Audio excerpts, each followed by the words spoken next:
Bueno, comenzamos esta segunda reflexión de la tarde y voy a comenzar pidiendo al Espíritu Santo su palabra para que nos guíe hacia donde nos quiere llevar.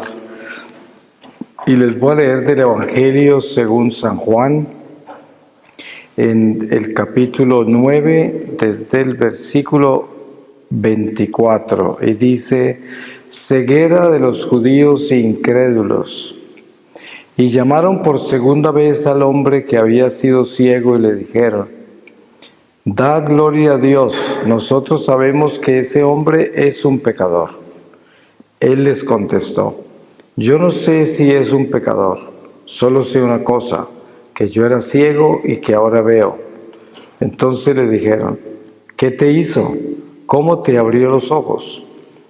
Ya os lo dije y no lo escuchasteis.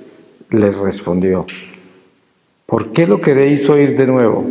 ¿Es que también vosotros queréis haceros discípulos suyos? Ellos le insultaron y dijeron: discípulo suyo serás tú. Nosotros somos discípulos de Moisés. Sabemos que Dios habló a Moisés, pero ese no sabemos de dónde es. Aquel hombre le respondió: esto es precisamente lo asombroso, que vosotros no sepáis de dónde es y que me haya abierto los ojos. Sabemos que Dios no escucha a los pecadores. En cambio, si uno honra a Dios y hace su voluntad, a ese le escucha. Jamás se ha oído decir que alguien haya abierto los ojos a un ciego de nacimiento. Si éste no fuera de Dios, no hubiese podido hacer nada. Ellos le replicaron: ¿has nacido en pecado y nos vas a enseñar tú a nosotros?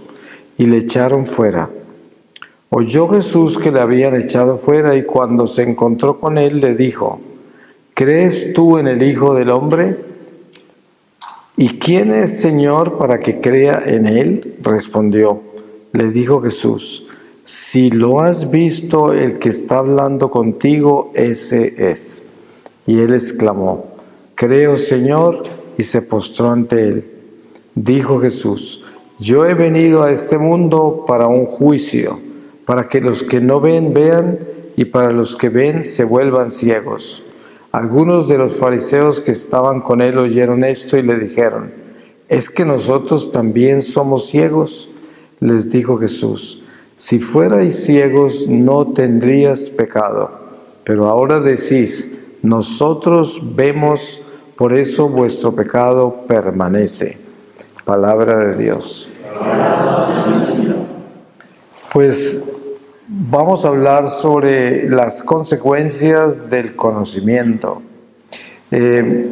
Yo pienso que nosotros a veces no le ponemos cuidado a la responsabilidad que hay con el saber, con el conocer. Es muy fácil llenarse de información, es muy fácil buscar información. Y no estamos hablando de información mala, sino buscar las cosas de Dios. Y las encontramos porque Dios quiere que las encontremos. Si hay algo que Dios quiere es que encontremos todo lo que Él nos ha revelado en su Hijo Jesucristo. Y además todo lo que tenemos desde el Antiguo Testamento con los profetas, los reyes, con toda la historia sagrada.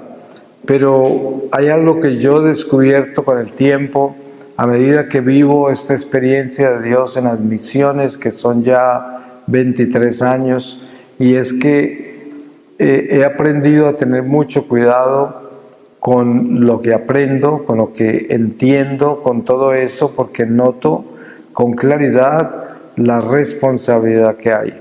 Porque, como acaba de decir Jesús en esta palabra, le está hablando a estos hombres diciendo precisamente: ustedes por ver tienen la responsabilidad de lo que vieron. Si no hubiesen visto que este hombre se sanó y que siendo ciego vio, pues no tendrían pecado, porque encima de que vieron todo eso, lo están juzgando, lo están cuestionando, están pecando, ¿no? Entonces, en vez de glorificar a Dios por eso, como lo glorificaba el mismo ciego que se sanó.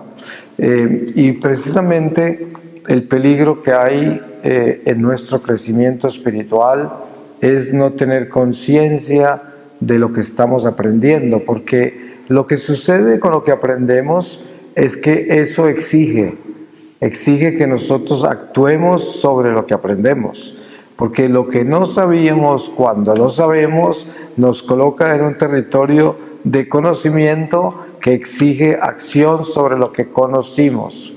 Es como si te dicen que hay una persona muriéndose de hambre ahí en la puerta y tienes comida acá en una nevera, pues ¿qué vas a hacer, no? ¿Qué es lo que vas a hacer? Ya conoces eso, ya se te reveló, tienes que actuar, ¿no?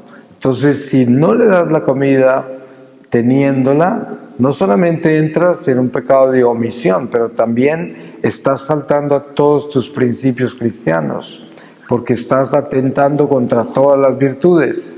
Y entonces, si esto se traduce bien en todos los niveles, y no es para que uno entonces se convierta en una persona totalmente escrupulosa y fanática, en el sentido de que ya va a estar viendo errores y problemas en todo, sino simplemente para que uno crezca en vigilancia y conciencia sobre todas las cosas que Dios le va revelando y que le va dando, porque ustedes pueden ver que en la iglesia pueden haber ciertos niveles de curiosidad, donde la gente a través de mucho retiro, de muchas cosas que aprende, se convierte esto como en una costumbre religiosa, donde hay mucha actividad en ese sentido, pero muy poca digestión de esas cosas, muy poca asimilación al nivel espiritual de que uno se convertiría en una mejor persona. Yo diría una cosa: si nosotros miramos cualquier actividad espiritual como esta, por ejemplo, pues yo me imagino que el ángel guardián de cada uno de nosotros lo que quiere es que nosotros salgamos siendo una mejor persona cuando terminemos el retiro, ¿no? Porque de lo contrario, el ángel diría: ¿y qué vinimos a hacer, no? ¿Qué es lo que estamos haciendo acá? Si el corazón mío no cambia, si yo no estoy creciendo y transformándome por este tipo de oportunidades que Dios me da de recogerme así, de abrir mi escucha, de abrir mi corazón, de tener amor para poder yo escuchar al Señor y estar en un tono amoroso. Es como cuando una madre está escuchando al hijo que todavía no se puede expresar bien, que ni siquiera habla bien, pero la madre con un amor increíble está mirándolo y escuchándole esas pocas palabras que dice para saber exactamente qué es lo que quiere, ¿no? Y lo está escuchando con una atención increíble, con un cariño, con un interés, y en una unión increíble con ese corazón infantil. Y esto es una unión con el estar abierto, y precisamente eso es lo que nosotros debemos tener con Dios, estar abiertos a Él y tener ese corazón dispuesto a recibir, y ese corazón dispuesto a actuar sobre lo que recibimos. Porque si estamos recibiendo gracias, si estamos recibiendo luz, si estamos recibiendo sabiduría, si estamos recibiendo profundizar en los misterios de nuestra fe, entonces lo que el Espíritu está haciendo con nosotros es nos está adentrando en la luz y no quiere que nos devolvamos, no quiere que nos sentemos de nuevo donde estábamos cuando nos recogió, cuando nos encontró para este momento, sino que quiere que nos entremos más en Él. ¿Qué quiere decir? Entrarse más en Dios es volverse mejor, es convertirse en una mejor persona. Eso es entrarse más en Dios. Alguien le puede decir a usted: trate de entrarse más en Dios. Si traducimos eso, eso quiere decir: trate de volverse una mejor persona, porque obviamente que entrarse más en Dios, penetrar más en ese amor de Dios, es convertirse en una persona más amorosa, que quiere decir una persona que alimenta todas las virtudes, porque entonces es más generosa, es más compasiva, es más paciente, tiene todos esos atributos extraordinarios del bien, de lo que es ser bueno. Y entonces ya cuando recibimos de Dios, inmediatamente el alma presurosa lo pone en acción y crece con eso. Y así es como yo creo que podemos decir que vamos ascendiendo. Como hablábamos antes cuando les compartí el testimonio, en la experiencia del lago donde veo los demonios y también estas almas de purgatorio, que podía ver esos niveles que hay de descender hacia el abismo o ascender hacia la luz, y cómo es que el alma cuando sale de este cuerpo queda exactamente hasta donde ascendió o hasta donde descendió, ¿no? Estas almas que están en el purgatorio pues están constantemente ascendiendo a medida que van solucionando todo lo que tenían que solucionar de su vida terrenal. Y esto nos da una idea de qué es lo que es aprender, qué es lo que es asumir lo que Dios nos va dando. Hay algo que yo he visto con claridad y que me parece extraordinario, y es que con seguridad, sin lugar a ninguna duda, esta vida es una escuela, y es una escuela de almas, y estamos en clase, en todo momento. Estamos en clase cuando nos vamos a dormir, cuando nos levantamos, cuando vivimos el día a día, en cada acción es parte de la clase. Y el purgatorio es precisamente el equivalente a uno estar rehabilitando las clases que no aprendió, ¿no? Por eso es que el purgatorio es tan doloroso. Y la entrada al cielo es la continuación de la vida eterna. O sea que entra uno a una vida que no termina nunca, pero que es una vida que navega constantemente, eternamente hacia Dios. Y Jesús nos dio una idea clara sobre eso, porque Él estaba hablando de Juan el Bautista cuando le habían enviado unos emisarios en nombre de Juan a preguntarle si él era el Mesías o si tenían que esperarlo todavía. Y cuando ellos se fueron, dijo: Juan el Bautista es el profeta más grande que ha habido y que habrá, pero el más pequeño de los cielos es más grande que él. Esto es algo muy misterioso, porque si lo miramos con cuidado, ¿qué dijo el Señor? Está diciendo de que hay personas pequeñas en el cielo. ¿Y eso qué nos dice? Que también hay grandes. O sea, que hay tamaños, porque si no, no hubiera dicho el más pequeño del cielo. Eso quiere decir que hay otros tamaños, ¿no? Hay unos que son más grandes, y no tiene límite, porque como Dios no termina, entonces el éxtasis de la gloria de Dios es ese Dios que no termina, que todos lo van buscando y van creciendo hacia Él. Lo que sucede es que nosotros acá, en esta vida del destierro, tenemos que tomar la decisión de irnos hacia Él o rechazarlo, ¿sí? Porque es el encuentro entre el bien y el mal por causa de la caída en el pecado original. Pero miren ustedes que hasta los ángeles tuvieron que vivir eso, y por eso una tercera parte de ellos no pasaron la prueba y cayeron. Entonces cada uno de nosotros tiene que pasar la prueba.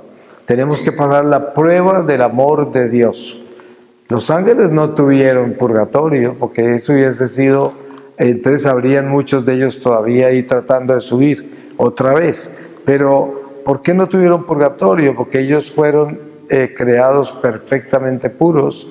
Nosotros éramos perfectamente eternos en el paraíso, pero perdimos por culpa del ángel caído, perdimos la gracia sobrenatural de la vida eterna, y por eso fuimos desterrados y la muerte entró en el mundo.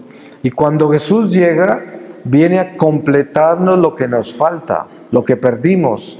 ¿Y qué fue lo que perdimos? Perdimos la vida. Entonces Jesús nos trae la vida. Por eso Él dice: muerte, ¿dónde está tu aguijón? Porque Él derrotó la muerte. Entonces, teniendo esto claro, nos damos cuenta cuál es el nivel de responsabilidad que tenemos de entender que nosotros somos almas en clase, que estamos aprendiendo la lección del amor de Dios. Esa es la lección que estamos aprendiendo. Hace poco estaba hablando yo con una señora sobre los animales y sobre todo sobre las mascotas. Y me preguntaba la señora, ¿será que las mascotas van al cielo? Yo le decía, yo no sé, porque yo no he tenido una visión sobre mascotas en el cielo, pero una cosa sí sé, y es que esas mascotas nos acercan al cielo, porque si alguna cosa aprendemos de las mascotas, como los perritos, es amar incondicionalmente, porque esos animales le enseñan a uno a amar. Uno con esos animalitos sabe que lo único que le dan es amor, ¿no? A no ser de que sea un perrito herido y abusado, pues no sabe ya amar porque le han hecho daño, ¿no? Pero un perrito normal te da solo amor, y sin importar si uno lo ama o no, él siempre te da amor. Y es una lección muy importante porque es la lección que aprendemos de las parábolas del Señor. Ustedes se dan cuenta que Jesús en su lenguaje utiliza toda la creación y la pone como ejemplo, todo, desde la semilla, el viento, el agua, todo lo usa, el árbol, la hoja. Y eso tiene que ver con la lección, con la clase que el Señor quiere que aprendamos, porque sabemos, como dice San Pablo, que la creación entera se revuelca en dolores de parto esperando su libertad, porque también cayó con el pecado original por culpa del pecado del hombre. Entonces, la palabra de Dios dice que los eventos naturales, todos estos desastres naturales que hay, temblores, inundaciones, tsunamis, lo que haya, no son señales del fin, son señales del comienzo de la tribulación, pero es que la tribulación de todas maneras comenzó con la caída del pecado original, ¿no? Entonces uno no puede decir ya se acerca el fin del mundo simplemente porque hay muchos volcanes eruptando, porque hay mucho temblor de tierra. Por esto, esas no son señales, ni siquiera las guerras, ¿no? Son como el principio, pero dense en cuenta que toda la vida que conocemos nosotros por historia que esté grabada, pues muestra lo mismo, ¿no? Siempre hay tragedias naturales, siempre hay guerras, siempre hambre, hay todo esto, lo ha habido desde el principio, o sea que nunca ha sido una señal, ¿no? Por eso San Pablo específicamente nos da una idea cuando dice, cuando el pueblo judío acepte a Jesús como el Mesías y se le corra ese velo de incredulidad que Dios le puso en los ojos, esa es una de las señales más grandes de que Jesús ya regresa, y la gran apostasía. Porque la gran apostasía no es simplemente que los alemanes se volvieron como se volvieron ahora con ese camino sinodal, que la gente dice ese cisma ya es señal de que vamos por fin, ¿no? Pero no, porque ¿qué tal lo que pasó con la Reforma cuando Lutero, Calvino y Enrique VIII? Eso fue mucho peor que lo que está pasando con los alemanes hoy. Entonces en esa época sí que se iba a acabar el mundo, ¿no? Pero esa no es la realidad. La gran apostasía es masiva, absolutamente masiva, y va a ser abrumadora, porque es el fin, ¿no? Porque se convierten los judíos de la noche a la mañana al catolicismo, porque ni siquiera se convierten a una secta cristiana, ¿no? Se convierten a la Iglesia Católica y aceptan a Jesús como el Mesías, y ellos que prepararon la primera venida son instrumentos inmensos para preparar la segunda venida también. Por eso Jesús dice, habrá fe cuando yo regrese. Nos está dando una idea de lo pequeña que es la Iglesia en el regreso del Señor, porque obviamente el ritmo que lleva la humanidad a medida que se acerca el fin es un materialismo abrumante que está cimentado en todos los elementos de un mundo sin Dios, como es el consumismo, el relativismo, todos los sismos que llevan al abismo, porque esto es lo que sucede en el mundo y se acelera muchísimo a medida que se acerca el regreso del Señor. Y entonces en nuestro corazón hay algo muy importante que tener claro y además muy sobrio, muy coherente, muy organizado, y es que nosotros no debemos tener nunca ninguna preocupación sobre el fin.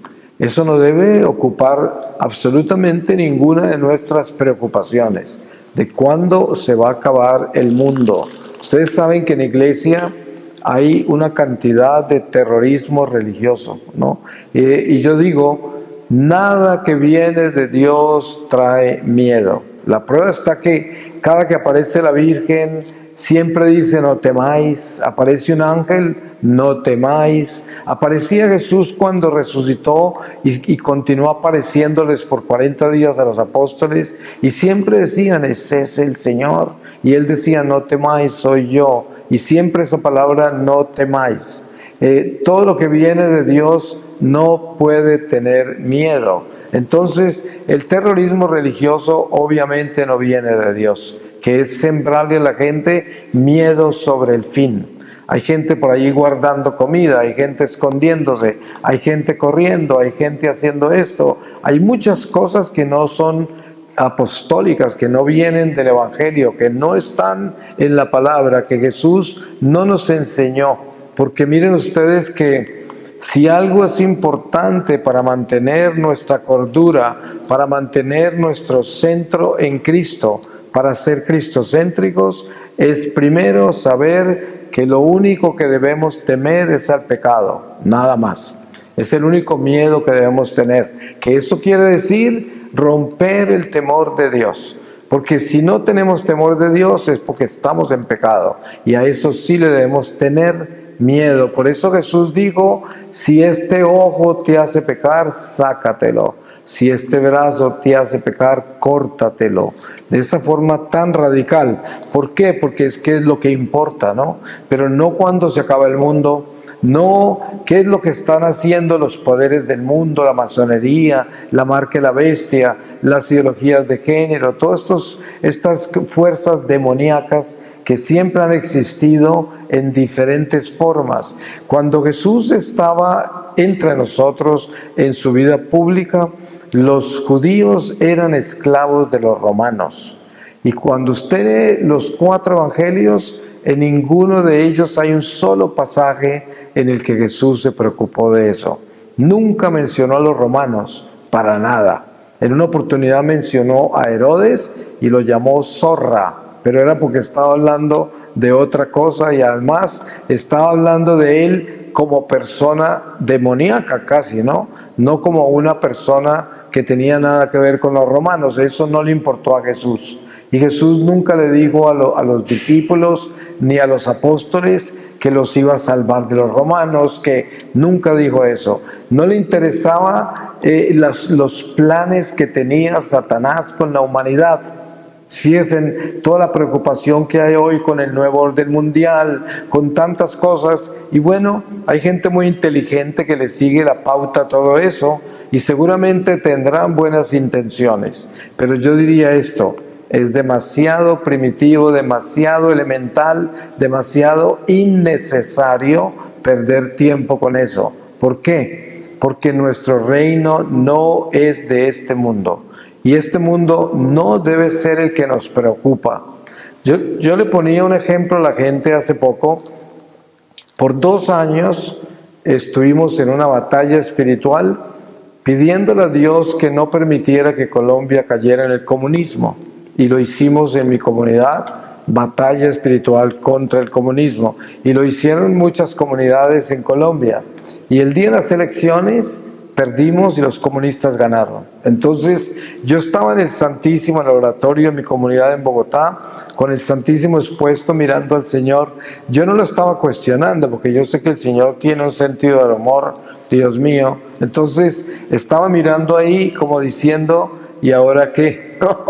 Como qué vamos a hacer. Y él, lo que yo sentí del Señor era simplemente que decía como ¿no? Todo perfecto porque Él lo permitió. Entonces la lección para mí más grande de eso, y eso que miren este detalle, yo salí muy joven de Colombia y siempre estuve como un extranjero, que en Alemania, que en Estados Unidos, que nunca volví a tener un lugar que yo pudiera llamar mi casa, mi nación. Por lo tanto, nunca participé en política, jamás fui a unas elecciones, nada. Pero en el secuestro tuve un nacimiento al sentido patrio que nunca tuve antes. Y eso era porque veía que esos guerrilleros eran una amenaza terrible contra Colombia y decía, ¿cómo es posible que la gente no ha puesto cuidado al daño que hay con esta gente tan mala, ¿no? Entonces me empezó a nacer como un celo que yo nunca tuve antes, y por eso terminé envuelto en esa batalla contra el comunismo, porque vi el peligro. Pero cuando el Señor le entregó el país, que es un país de mucha gente católica, de mucha gente de oración, y se lo entregó al diablo, entonces yo dije, qué lección tan dolorosa. Muchas veces en el Antiguo Testamento vemos cuántas veces Dios le entrega el pueblo judío a reyes paganos y los manda de esclavos por 4 siglos, ¿no? Y uno dice, y eres el pueblo de Dios, y les violan las mujeres, se les roban los niños, les quitan todo, destruyen el templo, se roban los vasos sagrados, todo. Entonces, la respuesta más grande de todo eso fue, este no es nuestro reino. Nuestro reino no es de este mundo. Por eso nunca nos podemos apegar a nada de este mundo. Y esa fue la lección que el Señor me dio, no porque lo que yo hice intercediendo por Colombia fue malo, porque uno mientras está en este mundo debe hacer lo que le corresponde. Y lo que le corresponde a cada uno de nosotros es luchar por el bien, buscar el bien y ser militantes por el bien. Si yo veo que en el vecindario se llenó de prostíbulos y drogadictos y se llenó de violencia, pues yo debo arrodillarme y rezar para que se limpie ese vecindario y no sentarme a decir, mi reino no es de este mundo, yo no puedo hacer nada por esos prostíbulos. No, pues no es así. Nosotros hacemos lo que nos corresponde hacer, que es interceder, pedirle a Dios, y Dios muchas veces cambia las cosas. Yo tuve una experiencia en Brooklyn, en Nueva York, con un grupo de oración de gente que era del Caribe, y estuve con ellos en esa época, hace muchos años atrás, recién que comencé mi apostolado. Ese vecindario donde yo fui a un grupo a hablar, era un vecindario plagado de las cosas más horribles: violencia, muertos todos los días en las calles, toda clase de drogadicción y prostitución, lo que ustedes se puedan imaginar estaba ahí. Y estas personas vivían hace mucho tiempo ahí, y tiempo antes eso no era así, se había dañado. Entonces, en la oración el Señor me mostró que les dijera que empezaran a hacer el Vía Crucis todos los viernes en silencio por todo ese vecindario. Y así fue, comenzaron a hacer el Vía Crucis por todo el vecindario, como 5 bloques alrededor. Y bueno, yo los vi unos años después, pero cuando los volví a ver, todo ese vecindario, los bloques esos los habían demolido. Una de esas constructoras grandes compró todo eso, y a los que tenían propiedad ahí les dieron apartamentos dentro de las nuevas construcciones. Entonces esas personas que oraron conmigo tenían un apartamento ya que valía no sé cuánto, que se los habían dado porque tenían esa propiedad que no valía casi nada en esa época, pero se ganaron. O sea, no solamente el Señor les limpió el vecindario, sino que les elevó su nivel de vida económico y todo fue producto de la oración, porque así limpiaron el vecindario. Pero miren ustedes el misterio, cómo actúa Dios. Limpió el vecindario, tumbó como 4 bloques enteros y los demolieron. Es la forma en que lo limpió. Y toda esa gente se fue, ¿no? Y uno, ¿cuándo se podría imaginar que Dios va a hacer una cosa así? Uno se imaginaría que empieza a llegar la policía y hay nuevas leyes y limpian el vecindario, pero no que van a tocar los edificios o que los van a demoler. Eso no está dentro de la agenda humana, no está dentro de la imaginación de uno, para nada, ¿no? Entonces, en lo de Colombia, por ejemplo, la lección que el Señor me dio fue, primero, ya hiciste lo que tenías que hacer. El diablo ganó porque tenía más gente, ¿no? Y estos son territorios de él. Ustedes saben que el mismo Jesús dijo, el príncipe de este mundo se llama Satanás. Y este es el territorio de él. Ahora, nosotros como hijos de Dios tenemos territorios en este destierro, pero estos territorios son de administración, no nos pertenecen, sino que los administramos cuando Dios quiere. Él nos da territorios. Hay gente que es muy buena y que es de Dios y que es del ejército de Dios y que es muy rica. Dios permite, Lázaro, Marta y María eran unos de esos en la Judea. Y ustedes saben que, sin embargo, siendo tan cercanos a Jesús, los romanos les quitaron todo y destruyeron Jerusalén, y a ellos les tocó escaparse para Francia, y estuvieron en Francia en los últimos tiempos de sus vidas como grandes apóstoles. Pero lo importante es saber que cualquiera que sea la participación que nosotros tenemos en este mundo, tiene que ser consciente de que este mundo es transitorio, que no debemos apegarnos a él y que tampoco debemos apegarnos a nuestra voluntad, sino siempre estar conscientes que Dios tiene un plan. Y muchas veces ese plan no tiene nada que ver con el nuestro, pero el plan de Dios siempre es perfecto, por doloroso que sea. Yo puedo testificar sobre eso por mi secuestro. Es decir, los colegas míos en California creen que yo estoy completamente loco cuando les digo bendito secuestro. Ya dicen, no, bueno, toda esa gente está esperando a que yo aterrice todavía, porque ellos creen que yo perdí mi cabeza en el secuestro. Y si me ven, dicen, todavía sigue malito, ¿no? Por ahí anda todavía hablando de Dios. Y así es, ¿no? Y están convencidos, o sea, convencidos. Porque esa es la vida que viven, esa es la visión que tienen de la vida. ¿Y quién puede cambiar eso? Pues solo Dios, ¿no? Pero uno debe tener muy claro que los acontecimientos de este mundo no lo deben asustar a uno, no lo deben preocupar si está uno en gracia. Por eso, la razón por la cual estamos nosotros acá hoy es porque el Señor nos acuarteló. Nosotros somos un ejército y cuando Él nos acuartela para instruirnos, para fortalecernos, para armarnos, para limpiar las armas que ya nos dio y para enviarnos de nuevo a lo que sigue en la vida de cada uno de nosotros, para que salgamos fortalecidos, inspirados, con más sabiduría, con más celo, sin miedo, atrevidos a hacer lo que tenemos que hacer para santificarnos. Todo eso es lo que Él hace, y precisamente la responsabilidad del conocimiento tiene que ver con eso, de que entonces yo entiendo que si Dios me llamó para darme más conocimiento, para informarme mejor, para inspirarme, para liberarme de todos los obstáculos que tenga humanos, como emocionales, psicológicos, ideas que me han contaminado, costumbres que tengo malas que me detienen y me obstaculizan mi crecimiento espiritual, y me llama para limpiarme de todo eso. Entonces soy responsable por eso,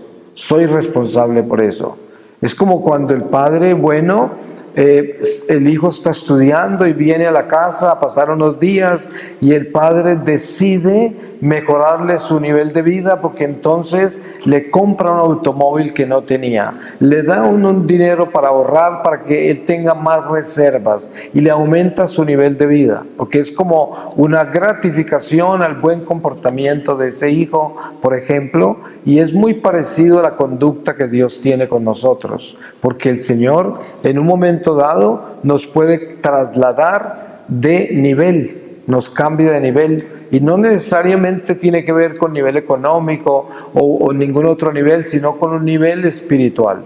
Nos cambia de nivel, nos pasa, a veces ni nos damos cuenta y ya estamos en otro nivel. Y es un nivel que tiene que ver con entendimiento. Porque ustedes saben perfectamente una cosa, y es, no hay un regalo más grande de Dios que el conocimiento. Porque qué libertad tan grande que es entender Qué libertad tan grande. No hay nada más grande que eso. Eso no lo compra el dinero, eso no lo compra los estudios de cientos de años de una formación intelectual. Eso no, porque la formación intelectual no le da a usted conocimiento espiritual. Al contrario, muchas veces se convierte en un obstáculo para el conocimiento espiritual, porque usted se convierte en una persona tan racional que bloquea el espíritu y la sabiduría de Dios. Pero al mismo tiempo, sabemos que hay personas que necesitan una formación intelectual estricta y que de eso sacan muy buenos frutos cuando eso se hace en unión con el Espíritu de Dios, porque Dios no puede faltar en eso, ¿no? Ayer estaba en un colegio de unas monjas que son todavía monjas muy fieles en Barcelona, y le estaba hablando a los jóvenes. Y eran jóvenes que muchos eran judíos, otros eran musulmanes, otros eran católicos, era todo mezclado, ¿no? Porque venían algunos de colegios públicos y así, y otros de colegios privados. Entonces, por un lado están los jóvenes que vienen de esas cunas de hogares donde han vivido en una burbuja y sin ningún problema, y otros que venían de hogares todos disfuncionales y de una vida bien sufrida y todo, y están todos mezclados, ¿no? Entonces, le estaba hablando yo a ellos sobre lo importante que era mantener una luz en la vida. Y yo les decía, miren, sin importar en qué lenguaje estamos hablando con relación a la religión, porque a lo mejor ustedes tienen o no tienen religión, conocen o no conocen, pero eso es irrelevante. Lo importante es que ustedes tengan claro una cosa: necesitamos caminar con una luz que nos alumbre el camino, y esa luz tan solo viene de lo alto, y hay una sola luz y hay un solo Dios que tiene esa luz de verdad. Yo lo conozco y yo les recomiendo esa luz a ustedes. Si están interesados, búsquenla. Aquí las hermanas del colegio les pueden enseñar sobre eso, esa luz, ¿no? Porque es la luz que todos necesitamos y no se puede caminar sin ella, y cada uno de nosotros sabemos eso. Gonzalo estaba hablando antes de Medjugorje y todas las experiencias que muchos de ustedes han tenido allá, como yo también, y nos damos cuenta cómo Dios tiene una pedagogía misteriosísima. En una oportunidad estaba yo en Fátima, la primera vez que fui, hace muchos años ya, y estando en ese lugar donde hay la estatua del ángel que le está dando la comunión a los pastorcitos, que son una estatua como de piedra ahí, estaba yo sentado orando en ese lugar, y el Señor me mostró una columna de luz increíblemente preciosa, muy ancha, en ese lugar, en esa área donde estaba yo con el ángel y los pastorcitos, y era una columna, y me mostró que cuando hay una aparición de la Virgen, una luz desciende del cielo, y esa luz queda en ese lugar. Y nadie, todo el que pasa por ahí, así sea un empleado que contrataron para limpiar el césped, todo el que pasa por ahí queda transformado. Nunca volverá a ser la misma persona, porque es una luz sobrenatural. Lo que sucede es que uno necesariamente no se da cuenta la transformación que vivió, porque es una transformación espiritual, nada que ver con el mundo material, y produce unos efectos a una dimensión que es imperceptible para los sentidos del hombre, para la inteligencia común. Pero todo el que pase por ahí es tocado por esa luz. Y esto es lo que sucede en las apariciones marianas en todo el mundo. Es lo que sucede, es una columna que desciende del cielo y no se va, ahí queda. Y es precisamente la ayuda que Dios nos da al pueblo peregrino y a tantos seres humanos que Dios escoge para que crucen esa luz, para que reciban esa luz. ¿Se acuerdan? Esa luz que caminaba entre nosotros y la mujer, la hemorroísa, tocando el manto de Jesús. Pues esa es la luz, ¿no? Porque es la luz de Dios y la transformación que con solo tocarlo, con solo cruzar por la luz, cuando llegó Pentecostés y los apóstoles comenzaron a llevar el Evangelio por todo Jerusalén sin miedo ya, y lo llevaban por toda parte. Sabemos que en los Hechos de los Apóstoles hay pasajes extraordinarios donde ya ni siquiera se preocupaban por decirle a los apóstoles que le impusieran manos a los enfermos o a los posesos, los sentaban en la calle y cuando ellos pasaban, pasaba esa luz y esa luz los sanaba, los liberaba con solo pasar. Y precisamente eso es lo que debemos entender de todo lo que sucede tan misterioso como decir, fui a Medjugorje y algo me pasó. Yo no lo puedo explicar, no sé cómo describirlo, pero algo me pasó, ¿no? Entonces, lo que sucede es que son lugares que ha tocado la luz y que tienen una presencia de luz extraordinaria que en cada persona hace algo diferente. Yo conocí un escritor de la Florida, de los Estados Unidos, que lo llevó una señora que era su vecina, y la vecina era de esas señoras que son súper religiosas, ¿no? Con mantillas hasta el suelo, todo eso, ¿no? Rosarios así de grandes, colgados, escapularios que parecen un cuadro, pues así de ese tipo de persona que seguro ustedes han conocido. Y una persona buena, pero súper religiosa. Y este vecino la odiaba, ¿no? Porque el vecino, la mamá era católica, pero él era un pagano terrible y era escritor de un periódico famoso ahí de Miami. Y la señora insistía con él, yo tengo que llevarte a Medjugorje, no sé qué, aunque sea para que escribas un mal artículo de Medjugorje, pero yo necesito llevarte. Y le insistía. Y de pronto le dio cáncer al hombre, yo no sé, un cáncer muy grave. Y entonces ella se enteró por el señor que traía algo todos los días a la casa de él, no sé qué sería, y él le contó, porque también le llevaba a ella. Entonces se vino y le tocó y le dijo, me enteré que tienes cáncer.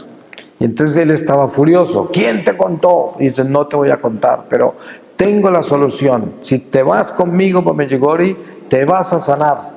Y entonces él se puso furioso, no le puso cuidado, pero 3 o 4 días después recibió una peor noticia al médico y se le apareció a la señora y le tocó. Entonces le dijo, nos vamos, yo te organizo todo, yo te pago todo. Dijo, no, yo voy a pagar todo.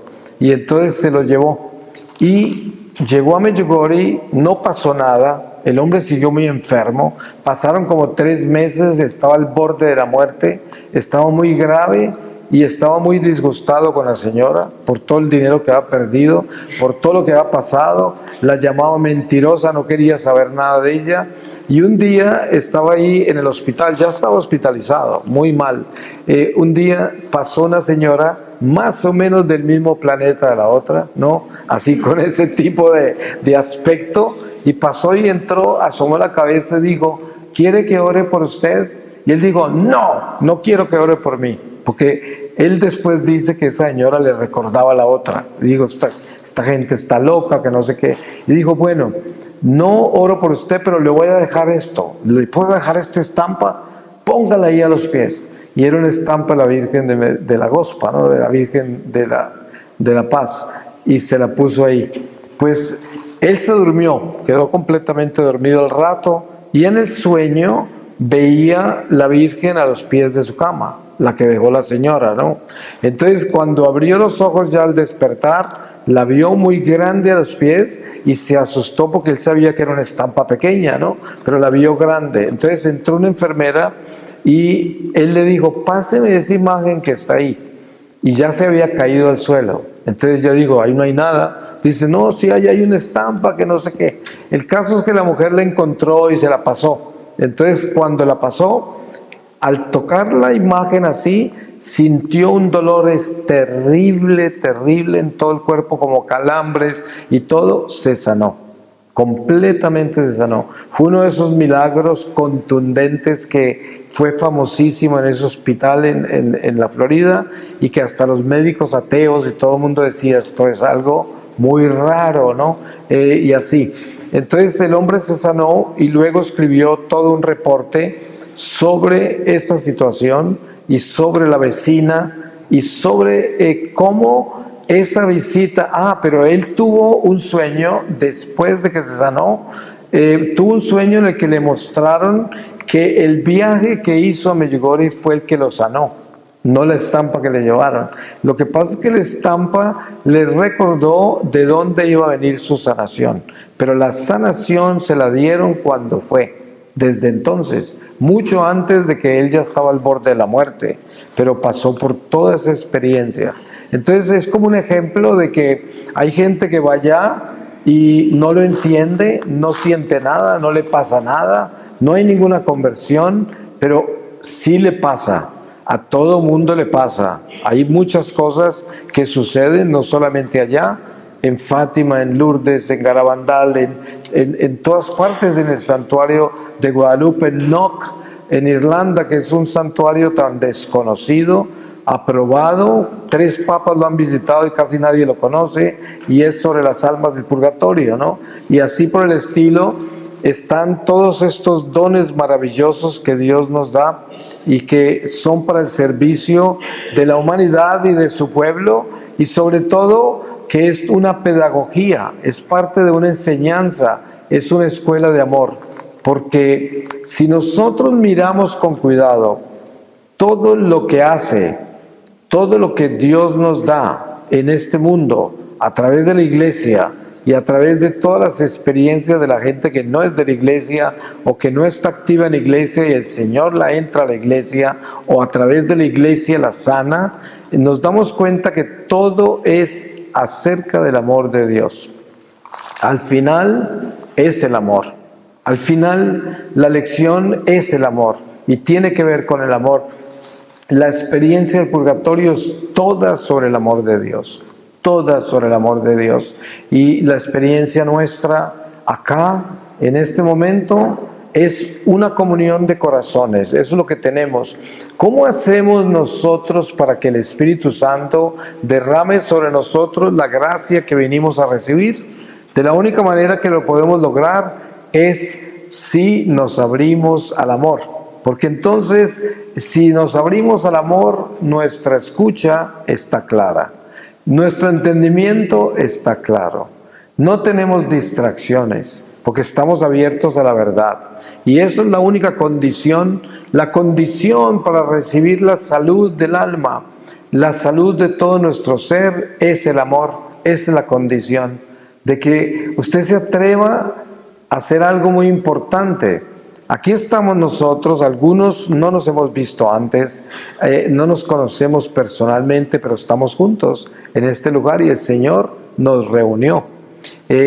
Si usted en su corazón puede elevarse al nivel de amor en el cual usted está seguro que todas las personas que están acá realmente le importan a usted, y que a usted realmente le importan que todas las personas que están acá se salven, y que usted sinceramente quiere encontrarse con toda la gente que está acá en el cielo un día, y que esto es sincero, y que esto lo tiene claro, y que esto es lo que usted quiere, esto ya es un crecimiento extraordinario en el amor de Dios, porque eso es lo que quiere Dios. Dios quiere que nos salvemos todos. Ustedes se dan cuenta, la oración del ángel de Fátima, que ya la usamos en el rosario, entre cada misterio, y es acerca de la salvación de todos los pecadores, no, sin importar quiénes son, todos. Señor, lleva todas las almas al cielo, especialmente las más necesitadas de tu infinita misericordia. ¿Y quién enseñó eso? El ángel. Son palabras de un ángel que viene a enseñarnos a amar. Eso es lo que el ángel está haciendo. Nos está enseñando que en nuestras oraciones nos atrevamos a amar a toda la humanidad. Y Él pide que nosotros le digamos a Dios, queremos que todas las almas entren al cielo, especialmente las más necesitadas de tu misericordia.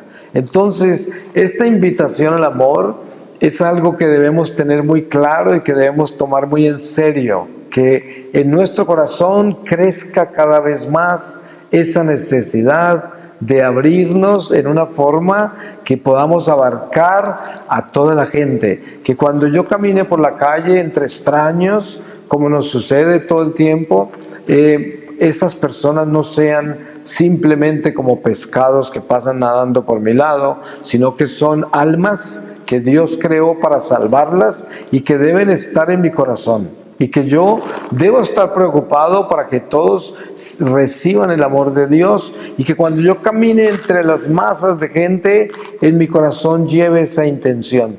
Que mi corazón esté hecho de eso, que mi corazón viva en eso, que mi corazón dé eso.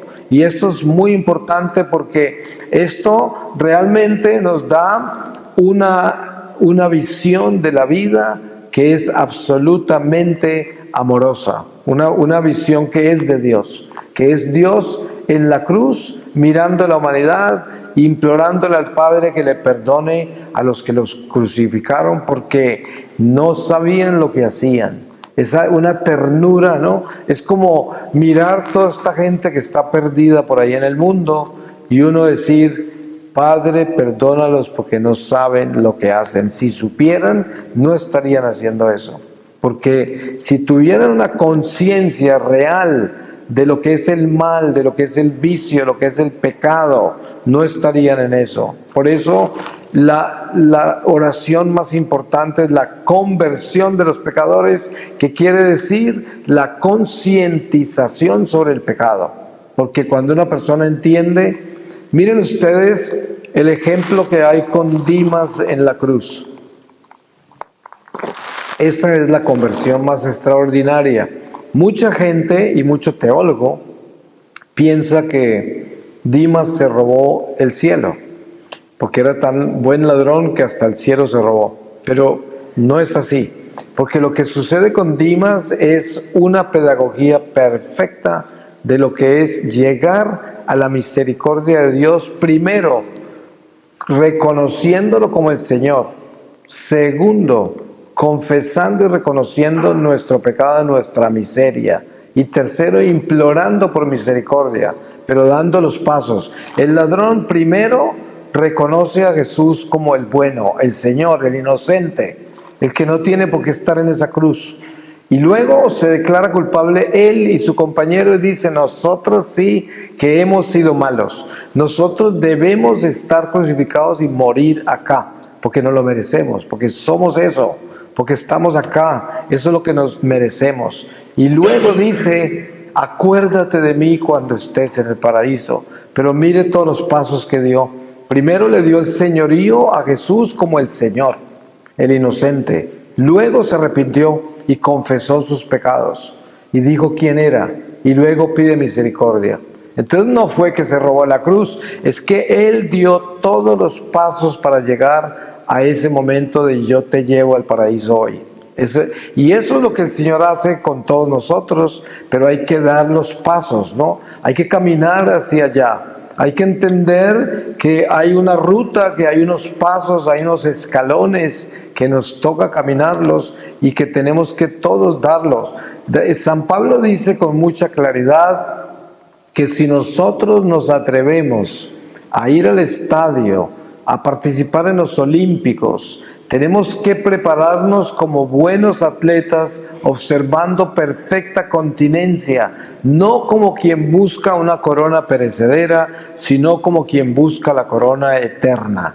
Y precisamente esos Olímpicos de Dios es lo que estamos haciendo en este momento. Aquí estamos preparándonos como buenos atletas, observando la perfecta continencia de nuestra conciencia, que nos dicta la necesidad de ser estrictos, la necesidad de ser meticulosos, no escrupulosos, la necesidad de ser honestos, la necesidad de tener una sinceridad que nos da valentía, porque sabemos lo que estamos haciendo, lo que deseamos, conocemos la meta, sabemos para dónde vamos y conocemos a Dios vivo en nuestro corazón y podemos testificar de que existe, de que es real, de que el Señor existe y de que yo lo siento en mi vida y de que ese Dios está vivo en mí y yo le puedo mostrar a todos de que me ha transformado. Y esto es precisamente el Evangelio vivo en cada uno de nosotros, que nos llama a ser luz, que nos llama a ser testigos de Dios, que nos llama a tener esa capacidad de llegar a un estado de sinceridad tal que yo pueda saber quién soy yo. Porque lo importante no es uno descubrir a Dios, porque eso es una gracia que Él nos da, ¿no? De conocerlo, de sentirlo todo. Lo importante es obedecerle a Dios. ¿Y cómo se le obedece? Pues de la única forma que se obedece es haciendo lo que Él nos pide. Y lo que Él nos pide es que seamos buenos. Sí, que seamos buenos. Es todo lo que nos pide, porque es lo único que nos va a santificar. Y uno puede con toda facilidad darse cuenta cuando uno no es bueno. Es muy fácil darse cuenta, ¿sí? Y por lo tanto, uno sabe cómo se debe ser bueno, qué hay que hacer. ¿Qué hay que hacer para ser bueno? Hay que ser bueno. Es como mucha gente cuando yo comencé mi nueva vida y comencé a dejar mi vieja vida, me preguntaban, pero ¿cómo hiciste para dejar todos esos hábitos que tenías? El amor al alcohol, la promiscuidad con las mujeres, ese amor desenfrenado por el dinero, esa necesidad de atención, de fama, todo eso, ¿cómo lo dejó? Y yo decía, miren, al principio yo creía que tenía que entrar como en un proceso. Ustedes saben que la psicología moderna, que es una gran industria y que, pues no me entiendan mal, hay cosas de la psicología moderna que son muy importantes y hacen mucho bien, pero es que hay un aspecto de la psicología moderna que hace que el hombre se convierta en un instrumento de procesos. O sea, usted quiere dejar de fumar, lo meten en un proceso. Entonces ya está fumando menos y cada vez fuma menos, pero nunca deja de fumar, ¿no? Y cuando deja de fumar, recae. Entonces vuelve y empieza del paso número 1, porque recayó. Y resulta que yo descubrí, cuando comencé mi nueva vida, que yo no iba a entrar en ningún proceso psicológico, en ninguna terapia ni en ningún taller de ninguna clase. Yo lo que iba a hacer es que iba a tomar desde mis intestinos la fuerza para decir no. Yo dije, esto tiene que arreglarse de otra manera. De la única manera que se puede arreglar es de que así como yo decidí el vicio del alcohol, el vicio de la promiscuidad, el vicio de ese amor desenfrenado al dinero, de esa forma lo voy a dejar. Y así me fui enfrente de cada uno de esos vicios y un día estaba en una misa, en una iglesia muy pequeña en Los Ángeles, y el sacerdote estaba predicando una homilía sobre San Juan Bautista, después de haber leído un pasaje que decía, el hacha está puesta sobre la raíz. Arrepentidos y confesad los pecados, porque el reino de Dios está cerca. Sí, y a mí eso me dio una luz increíble, porque entendí, es que le tengo que poner el hacha a la raíz. Y no puedo andar con cuentos de que le voy a cortar una rama y después le voy a cortar la otra y que después si no tiene ramas no da fruto, entonces el vicio está menor. Pero ¿y el tronco qué? Si de ahí es donde sale el vicio, me toca cortarlo todo desde la raíz. Y así fue como empecé a renunciar a todos esos vicios. Y no les voy a decir a ustedes y pretender acá de que yo soy un santo, no. Pero todos los días me levanto con fuerza a convertir mi corazón y asegurarme que estoy vigilante en todas las cosas que quiero superar y que jamás me voy a dar por ganado, por salvado, por seguro, porque como dice San Pablo, ese es el momento en que el diablo nos tumba, cuando estamos así tan seguritos, ¿no? Todos los días hay que levantarse Yo cuando me levanto le digo al Señor, Señor, yo te pido que me ayudes porque quién sabe en qué andaré yo hoy. Seguro que en nada bueno. Por favor, ten misericordia de mí. Y desde que abro los ojos me declaro culpable. En esa forma, cualquier serpiente que hay por ahí rodeándome, la descabezo. Porque la serpiente está buscando tumbarme en algún lado. Y si yo me declaro culpable desde el principio ya, ¿qué van a hacer conmigo, no?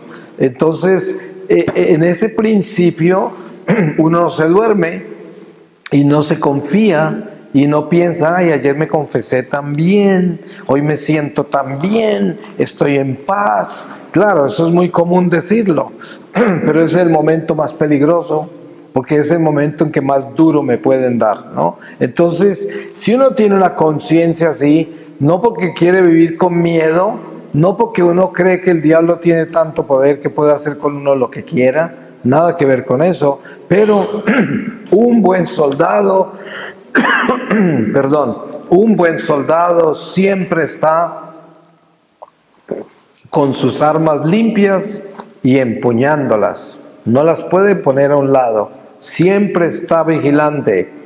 Y eso es lo que debemos hacer nosotros. El arma más poderosa que tenemos nosotros es nuestra fidelidad a Dios. No hay un arma más poderosa que esa. Es el arma más grande, porque el diablo no puede hacer nada contra nuestra fidelidad. Nada, absolutamente nada. Porque eso, ¿qué puede tocar él si yo soy fiel? Sí, con excepción de lo que hablamos antes, de que el diablo puede pedir permiso para zarandearnos, pero eso es otra cosa. Si Dios lo permite es porque lo necesitamos y porque nos va a pasar a otro nivel. Y eso, bienvenida prueba, ¿no? Bendita prueba, como dice el apóstol Santiago, dele gracias a Dios por los sufrimientos, porque si el Dios permite los sufrimientos, porque Él quiere hacernos algo muy grande, muy bueno, y glorificamos a Dios por eso.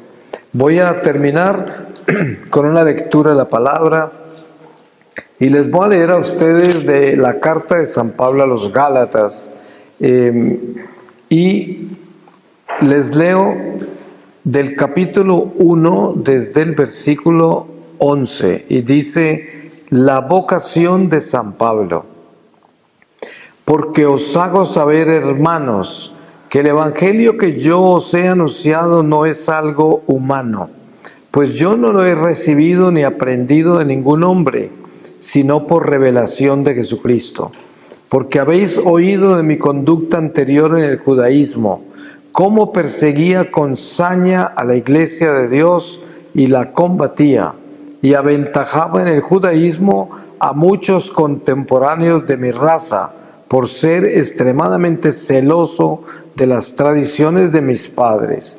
Pero cuando Dios, que me eligió desde el vientre de mi madre y me llamó por su gracia, tuvo a bien revelar en mí a su Hijo para que le anunciara entre los gentiles, enseguida, sin pedir consejo a la carne ni a la sangre, y sin subir a Jerusalén a ver a los apóstoles, mis predecesores, me retiré a Arabia y de nuevo volví a Damasco.